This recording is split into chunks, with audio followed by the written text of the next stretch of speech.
There we go. So now I can say, do I trade the US 30? Yeah, I trade the Dow. I mean, US 30, the Dow, pretty much same thing. So I mean, if I want to trade futures, yes. If I want to trade the DIA, same type of thing. Just depends on price structure. I really trade the SPX and the SPY a lot more. The DIA is solid. We had a great run. I was very active in the DIA Q4 because I was anticipating that kind of broad market rip. So the DIA and the Qs and the SPY all paid very well in Q4 last year. At this point, this is a quieter move day to day. This only has like a $6 or $7 weekly ATR. The SPY has about a $9 to $10 ATR. The Qs run $11 to $12 ATR. So yes, I trade. I mean, I trade pretty much everything. Yeah. Let me get some other questions here. So yes, I trade the US 30. Analysis on euro dollar. Okay, I'll take a look at that one. The VIX again. Do you think the dollar yen to go back up? I am long the dollar yen right now. I think the yen in general, as I mentioned before when Nick was on the show, the Nikkei 225 stretching up here at 39,910. I mean, look at this. This is a daily candle. This thing is just nonstop. Again, I mean, look at my daily chart. You can see that it's overbought. You can see some divergence. I mean, we're going to have a pullback. Like, this is not a typical index rally. This is insane. It doesn't mean it has to stop right now, but it's like, yeah, I see there's going to be some type of seasonality to it where, yes, the Nikkei will pause, the Nikkei will dip. But what's going to be interesting is how much higher does it get than this previous all time high? If this is up another like 5 or 10% and then it pulls back, well, this becomes a chance for it to bounce and actually see the rally get checked a little bit. The more ominous sign would be if we all of a sudden have this huge decline and then we look at like a cup and handle and it gives back because we've been on a rip, by the way, since like 2009. This thing has been nonstop. It still has underperformed the S&P as a whole, but it's pretty nice to see it blow out the levels this year where it's up like 18, 19% and the S&P is only up about 6 or 7%. So it's been a good place to be. We're going at those all-time highs. But I don't know if anybody appreciated being in a 34-year drawdown. You know, I wouldn't have. But like I said, I listened to some content last night, and it's really just a lesson in diversification, a lesson in dollar cost averaging. But certainly, all your eggs in one basket for a drawdown like this would be just absolutely brutal. But if you had some time horizon, 34 years, it pays its dividends, right? Just every month, every quarter, dollar cost average, and all of a sudden you're like, I'm a genius. But it's time in the market. That's really what it is. So diversification, time in the market pays a lot of dividends. I've been participating in stocks since 2000. I'm not. I don't have a crystal ball. Nobody does. But I do know that time in the market has a high probability of being right. If you trade the baskets, especially since the ETFs have been around, you get the haystack, right? I mean, that's the hard part. Is everyone's chasing Nvidia, everyone's chasing SMCI, everyone's chasing Bitcoin. Look, the baskets, the ETFs that are out there, they help the everyday trader. You get exposure on the things that are performing best without having to buy the needle because nobody knows the needle can shift from stock to stock, week to week, day to day, quarter to quarter, month to month, year to year, and the haystack's a little bit easier to buy, right? Okay. Lee asking about robots. Yeah, I'll show you. Let me grab something here. Chartle, I'm going off spies at 510. All right, we're just creeping up to those highs at 510. I'm not going to take a sell position on it right now. I do want to see. Let me log into my Schwab account. I might look at a zero DTE trade. If we stretch up to like like I said, 512, 513 today, I will definitely look at a short position. Let me get logged into Schwab. I'll show you the robots here in just a moment. I've got my Discord channel right here. I'll post this before I leave today. If anybody's interested in joining my Discord channel, it's Chris Pulver Trading as a server, just like with Nick and the team. I mean, make sure that, if you're in my Discord channel, my avatar and my name is real Chris Pulver. It's not a period. It's not a dot. It's not a number. There's not two L's. It's all spelled correctly. This is the best place to find me. I will never directly message you and initiate some conversation about crypto or initiate something about blah, blah, blah. Look at what I do. Put some money with. I never do that. So that. Just report those scammers out there because they're brutal. But this is my Discord channel. I put all my content in one place. So, free group chat for the community. When I go live on YouTube, the link is available right here. I blog every week on Fridays. I post my updates on how I did in the trading rooms, how we did in robot trading, just thoughts and commentary. And then anything on Twitter, any analysis. I think I posted that Ray Dalio article right here. Education. This is where you can find my robots. So my trading room, I can give everyone a trial for a month for $27. You can trade with me Monday through Friday. My trading rooms is $27. It's a good deal. You want to trade Forex, get to the Flex trading room. You want to trade equities on demand, get to the equities on demand trading room. So you can see them right here. So Flex trading room, equities on demand. This is active stocks and options, Monday through Friday. This is Forex Tuesday, Wednesday, Thursday. I'm live on YouTube. So I'm live 5 days a week. You can find me, and I'm always placing trades. Yeah. And then I also do a lot of private instruction. So one-on-ones. I work with a lot of small groups, like groups of 5, groups of 10. It helps. It helps the cost. I mean, I'm willing to allocate 4 to 8 hours to a workshop and talk all things Forex, talk all things futures, options, equities, like whatever asset class you want to trade. I will help and share my experience, share my best practices, and that's what I'm here for. I have a lot of fun doing that. It's nice to meet a lot of traders out there around the world. Affiliate links. Obviously, I'm here with A1 Trading. Edge Finder's great. Anything in my trading rooms, all here with education for not just my trading rooms, but I've got lots of courses in here as well. These courses are all full courses, videos, strategy guides, and robots. A lot of these have robot trades attached to them. Portfolio builders, pure manual, everything else. I have, let's see, Delta Traders, all stocks and options. Masterflex, full course with robot. Right Trader, full course with robot. Perfect Storm is full course with robot. Pockets Pattern, full course with robot. All these. Okay. So if interested in any robot trading, again, jump into the Discord channel. Feel free to message me if you want to ask some questions. I'm happy to share some insight and all that. But these have been around for several years. I mean, I think the latest one, the one I just did that I'm running right now is a hyper trend. It's a full auto trend system. I just launched it last week. It's a high time frame, like it's a full auto January to December trend robot. So it's going to take time to find these seasonal trends. The reason I got it deployed now is March, April, May. We typically have a lot of trends that kick in the markets, and so I'm going to let it catch its trend, let it get its confirmations, and then off we go, and hopefully get several thousand pips collected. So anyway, that is that. I'll post that before I go today. And just robots this week. Let me do a spot check on my robots. My Pockets Pattern Pro did 249 this week. Okay. My Perfect Storm. I've got a Perfect Storm original one that is just sitting in some trades. It didn't do much this week. It's really quiet. 40 pips on the week for Perfect Storm. That's a little disappointing. Perfect Storm Pro. See how this one did. That's a little bit better. 286. So I've got a 286. I'll post this in my blog later. So I got a 286 on Perfect Storm Pro. That's not 296. It's 286. 286 on Perfect Storm Pro. 40 pips on the original Perfect Storm. And Pockets Pattern Pro was 249. 249 for 575 in auto trading this week. If I go to my flex room, we close out a couple trades for profit. I had the dollar CAD for 116. We closed out the pound New Zealand for 102. If I go into, I think the Euro Aussie, I didn't close that trade out, but we're in profit on that one. Did I close anything else out? Let me see here. Aussie or dollar CAD closed out Euro Aussie for 64 pips. Okay, 64 pips. Anything else? Pound New Zealand I captured. Euro Yen, that was last week. That seems to be about my week. Yeah, that was about it. So 857 pips this week between some manual trades in the trading room and some robot trades. And obviously not a bad week. I'll take that. And making some money in the markets, SPY, Qs, some small gains, getting some positions established. Overall, how am I doing for the day? We're up on the day. We're sitting here at that 510 handle. I'm going to get logged into Schwab and see if I can find a 0 DTE trade that I like, but it's got to be all the way up to 512, 513 for me to take that trade in the SPY. And that should be good to log in there. And any other questions? Analysis on DXY. Yep. So you must have come in a little bit late. We just did DXY. This is what I see on my charts. And then let me get logged in here with that two-step authenticator. Okay. So I should be up on the portfolio with the SPY. I want to take a look at the overall day-to-day. So pretty flat on the day overall, just getting some positions established.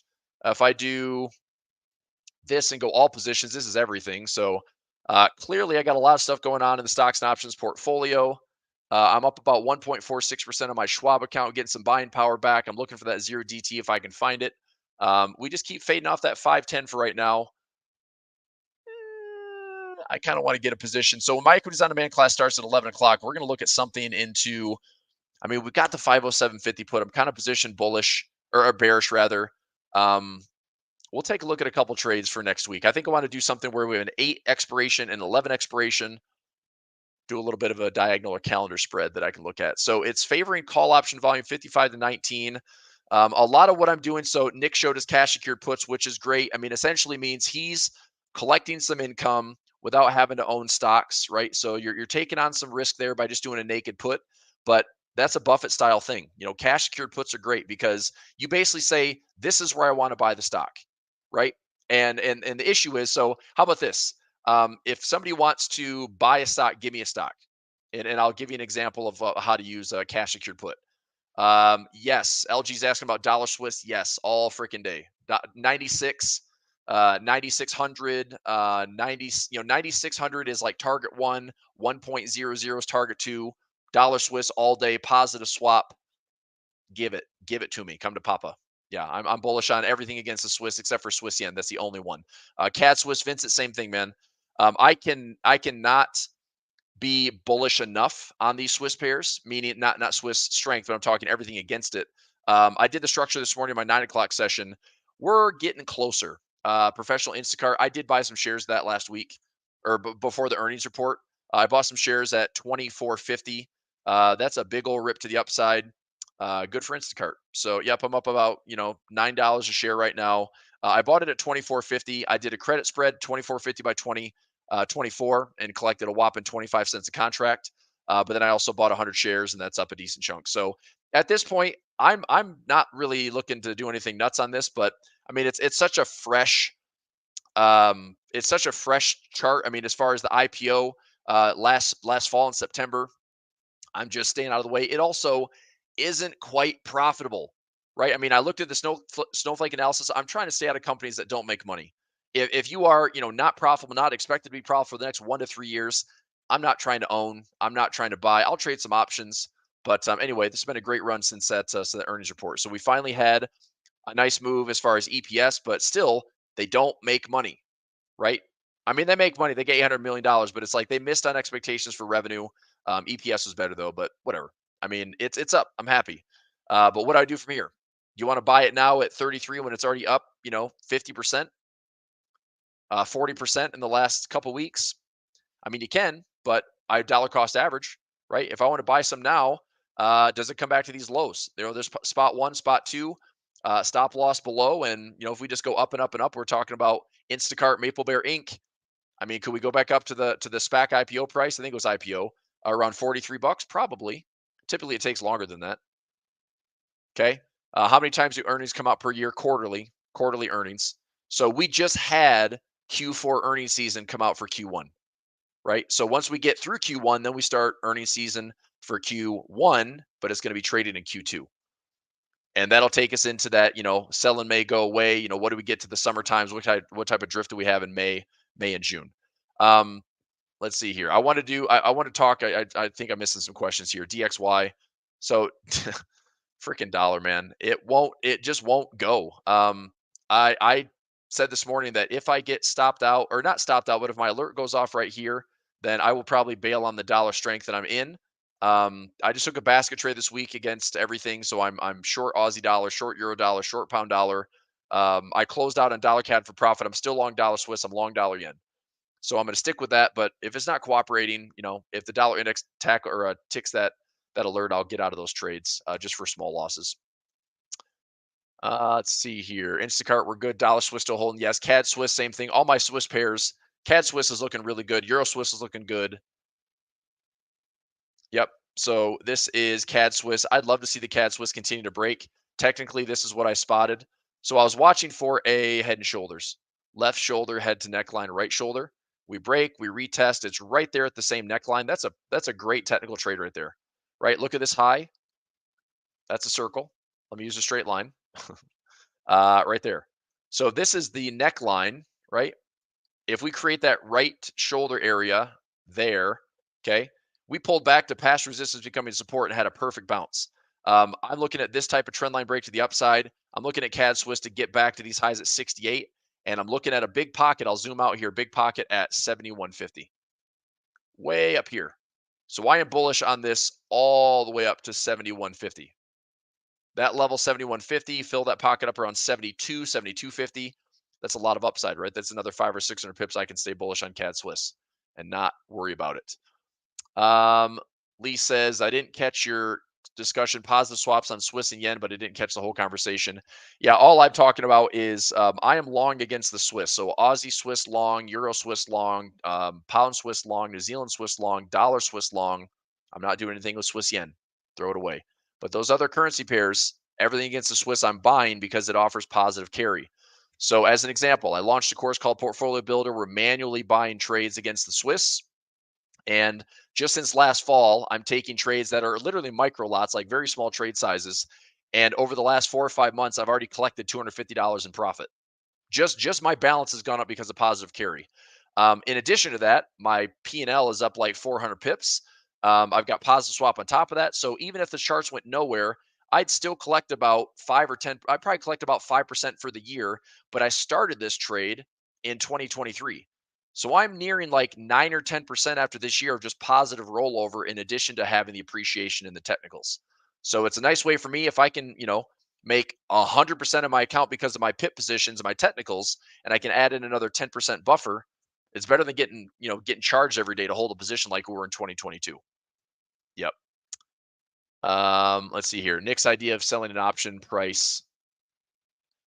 Let's see.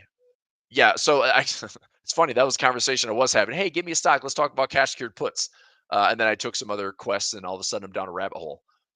CAD does well if oil prices go up. Yes, I do. And that's why I also got out of the dollar CAD. I was long the dollar CAD. And I said this week, if we tap these highs, close positions. We bought this on the dip. So we had this pullback right here. We bought the dollar CAD and it just tested, tested, tested, tested. I'm out because of this. And this is right in the middle of all this crap, too, right? So all this resistance and support in the middle, that's kind of the halfway point. We have all this resistance up here. We have all the support down here. If this if this is like an ascending wedge where it looked something like equal highs and then higher lows, I would say the dollar CAD is going to go higher. But it kind of looks a bit more like a rising wedge, and so that to me, in the middle of all this junk, if this dollar CAD heads lower and breaks the structure down here, I think dollar CAD maybe comes back to 32. And that would be because of oil. I think oil would have a big play in dollar weakness. If we see it, we'll watch the DXY. But if oil continues to head higher, we're at $80 right now. Oil starts creeping up to that, high 80s, 90, 92.50. That's a decent run in oil. I think CAD could get stronger from that. Yep, for sure. Okay. I asked for a stock. Let's just find one, right? I'm thinking I couldn't really get a glance at what Nick had for cash secured puts, but let's just say that Nick's in the Russell. Right. So let's say it's IWM because the ETF is cheaper. It's 205 versus Russell's, 20,000. Right. If you go to the Russell, you're talking about an index at 2,000. So IWM is much cheaper to trade. We're trading at 205.30. If I'm going to look at an options chain right now on the IWM, and here'd be the deal. Let's say that I believe that small caps are going to rally this year. Okay. That's all I want to do. So I go into a trade on IWM. Now, a put, if you want to collect some premium, there's two ways this works. If I sell a put and that's it, if that price of the IWM comes down to that put level, as long as it stays above it, that's my line in the sand. So as long as it stays above it, I collect whatever premium I can. So let's go into something. Here's a 42-day expiration. I can say that funny. So we go to April 12th. That's right before the April monthly expiration. That's a weekly in April 12th. That's 40. I'm going to go 49 days. Let's go April 19th. So April 19th, we look at the expected move. Now we're trading at 205 and change right now.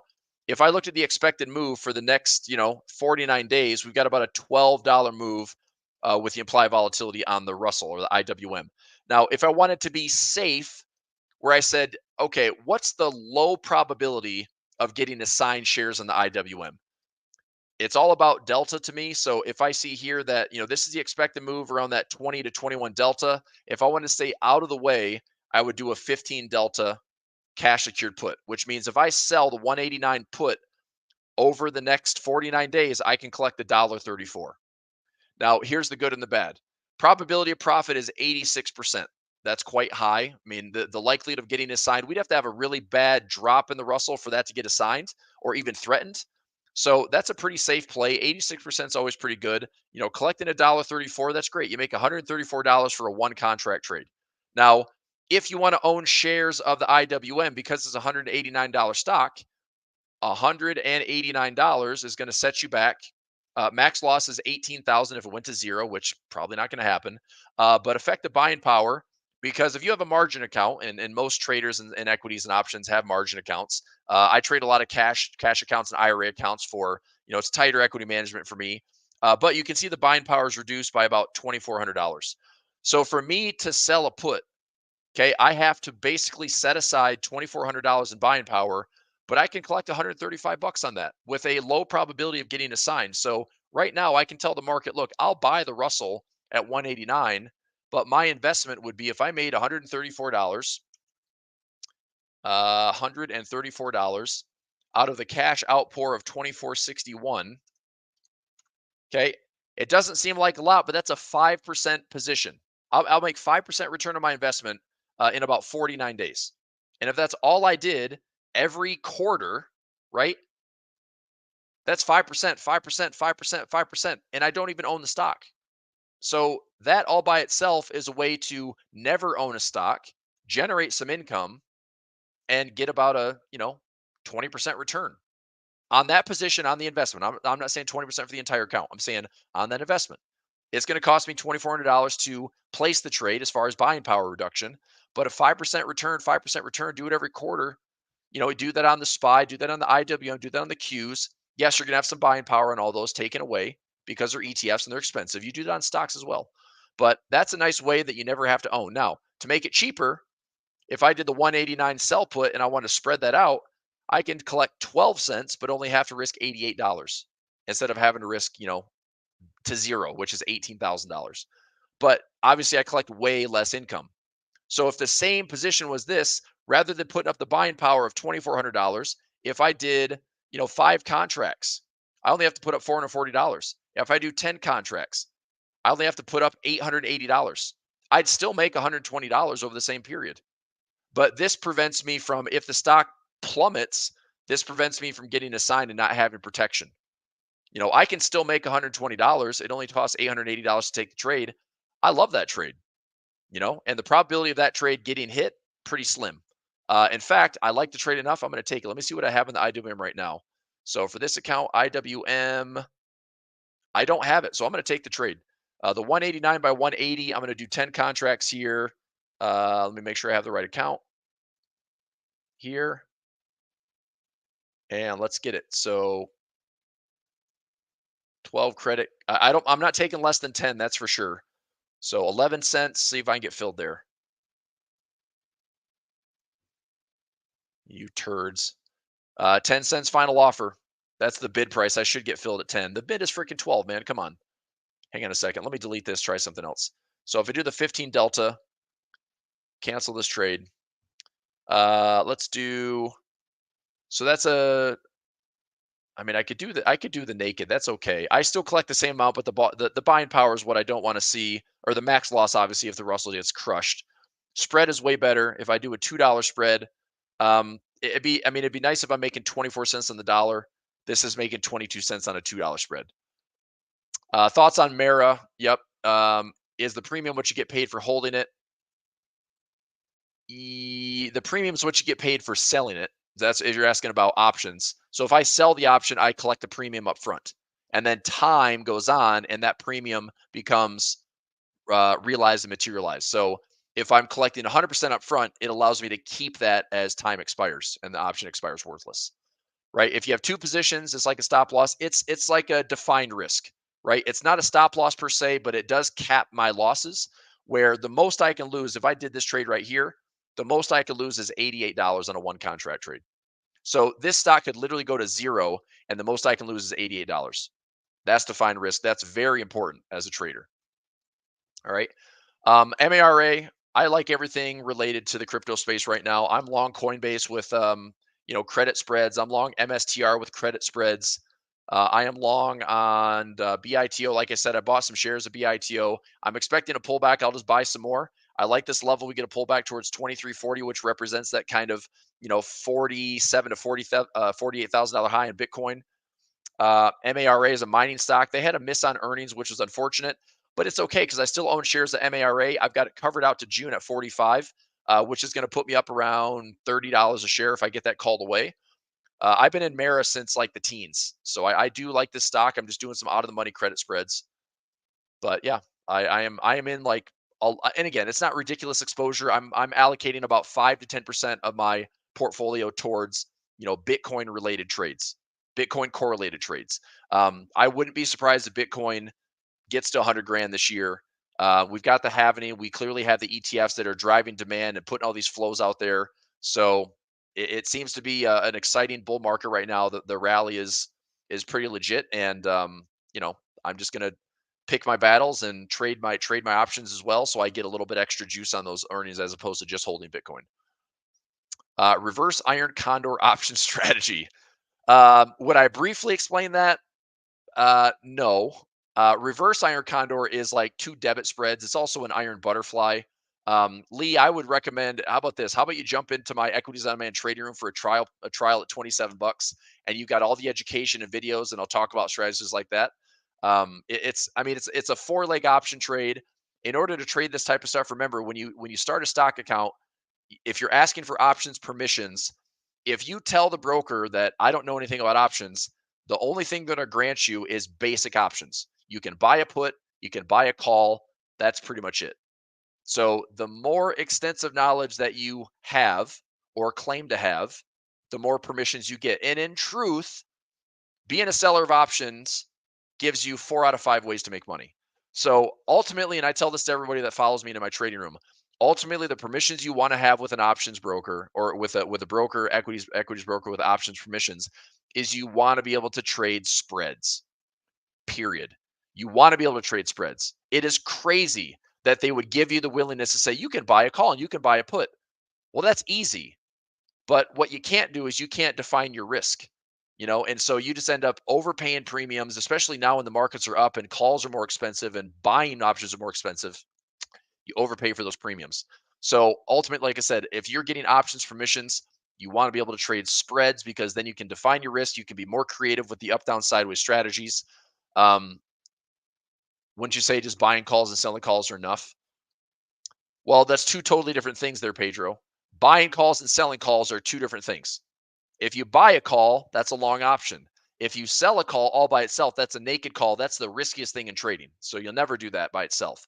But if you're selling calls against shares you own, that's a covered call, right? So if I have 100 shares of, MARA, and I did this right here. So I have shares of MARA at like, $15 or something is my break even. I have it covered at $45, which means if MARA goes up to $45, the stock gets called away, I turn about a $30 profit, plus I collected 95 cents on that credit on the sell call. So sell calls is just covered calls, but is it enough? No. If you want to be an options trader, do not limit yourself to those strategies. If I had to survive on only buying calls, only buying puts, I wouldn't be an option trader. You only have one way to make money. You got to be right directionally, and you've got to be right by enough direction to cover the cost of your trade. That is tough to do, especially when it comes to a time expiration.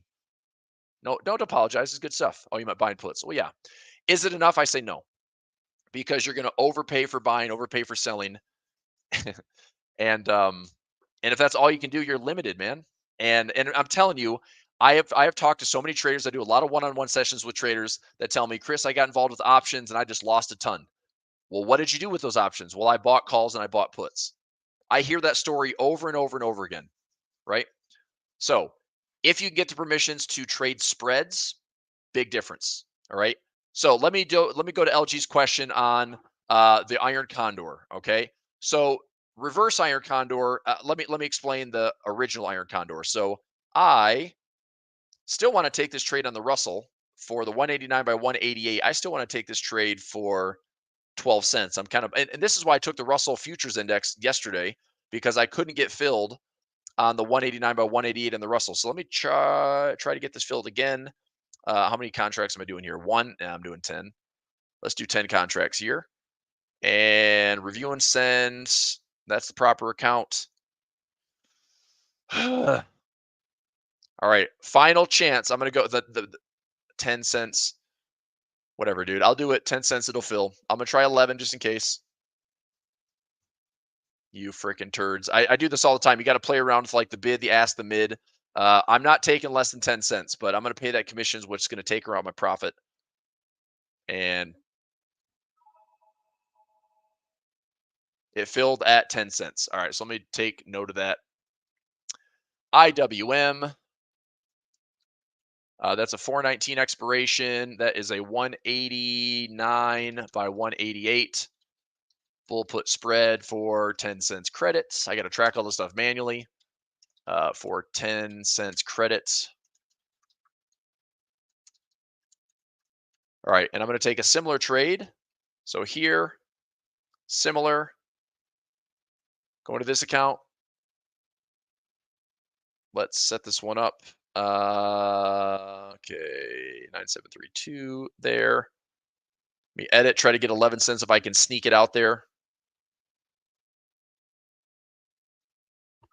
Filled at 11 cents, you sneaky dog, you. All right, let me take a similar trade now. Similar order. This account, try to get 11 cents out of this one.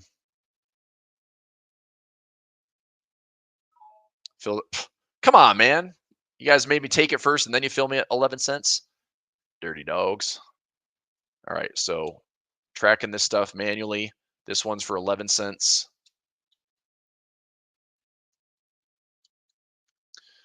Okay. So I want to explain quickly, like, what is the difference? Like, if Nick took a cash secured put, what's the difference? Well, I'm going to take $100 profit for $900 risk, which I know is not great. But if this stock went absolutely to the floor and we dropped to 185 or 180 or 179, I'm defined with my risk.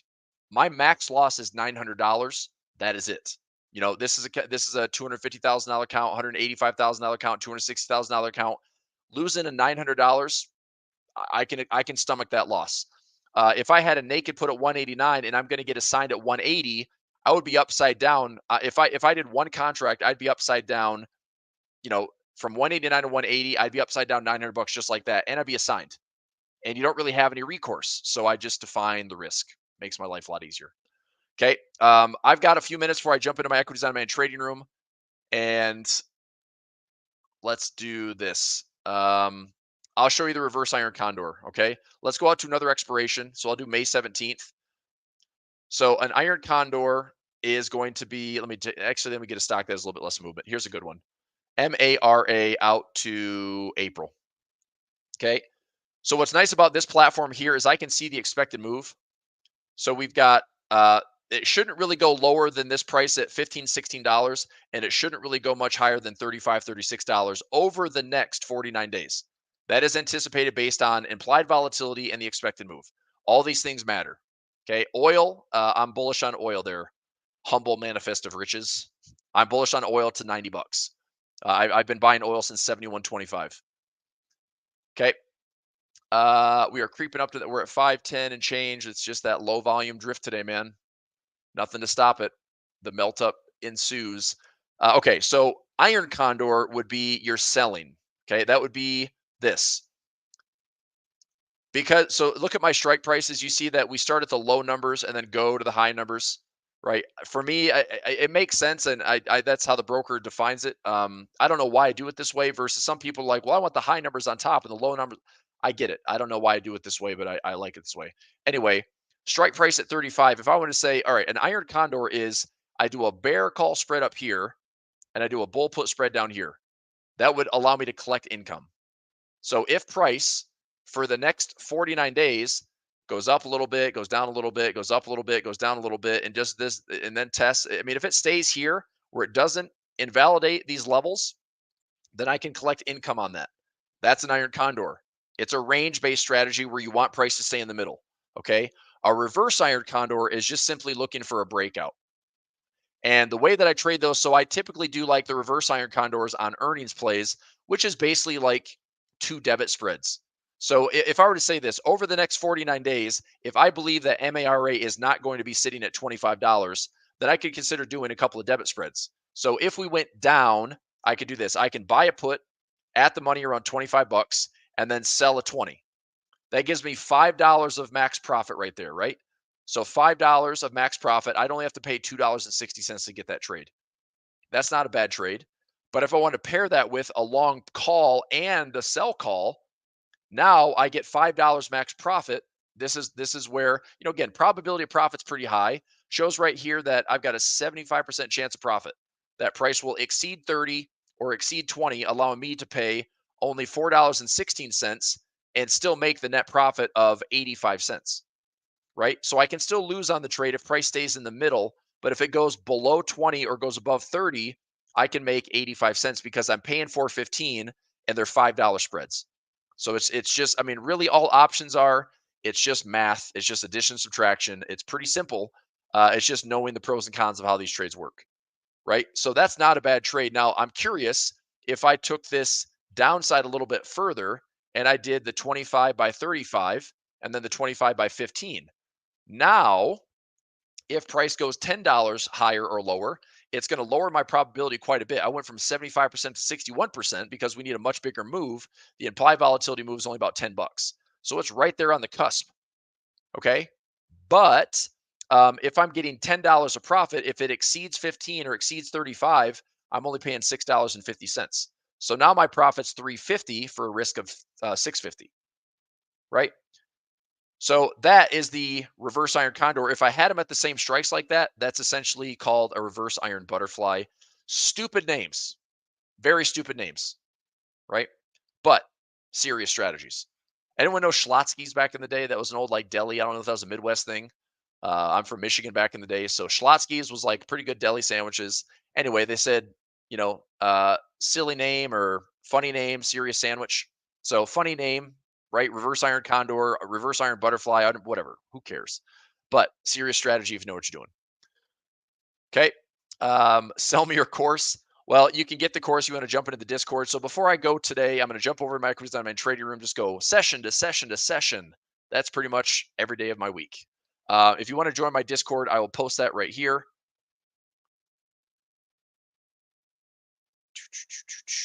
Let me get you my Discord link. So group chat. Make this so it doesn't expire. And generate link, copy, and paste. So this is my Discord. Okay. And that posts. And if you want to jump into the Discord and say hi, love to have you here. And inside my channel, you can see here, I've got all my content in one place. So if you want to check out any courses, you want to check out any robots, check out any trading rooms, it's all here under education. If you'd like to just get right to it and have a crash course with me, jump into this private instruction tab. Like I said, work with individuals, 1 hour, 4 hour workshops, groups of 5, groups of 10, whatever works. You got a group of traders out there that you're friends with and you're trying to get better at trading. If I can help, let me know. So you can check out those links if you want. And that's that. So I'll let you go for today. Equities on Demand students, I will see you in like a minute. I've got 2 cookies and a coffee sitting over there that I'm going to grab. And I'll see you in class in just a couple minutes. All right. A1 Trading Team, thanks a lot for having me this week. Great stuff. And you guys all have a great weekend. All you traders as well. And I will see you later. Bye-bye. Thanks. Thanks again for watching today's show. Our goal at A1 Trading is to continue to share free value to our audience through daily videos and articles, keeping you up to date with the latest market coverage. If you enjoy our content, make sure to subscribe for more. From all of us at A1 Trading, have a great day, and we'll see you next time.